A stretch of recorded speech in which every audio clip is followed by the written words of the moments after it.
கூட்டம் திருடிக் கொண்டே இருக்குது.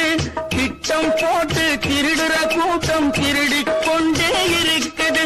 அதை சட்டம் போட்டு தடுக்கிற கூட்டம் தடுத்து கொண்டே சட்டம் போட்டு தடுக்கிற கூட்டம் தடுத்து கொண்டே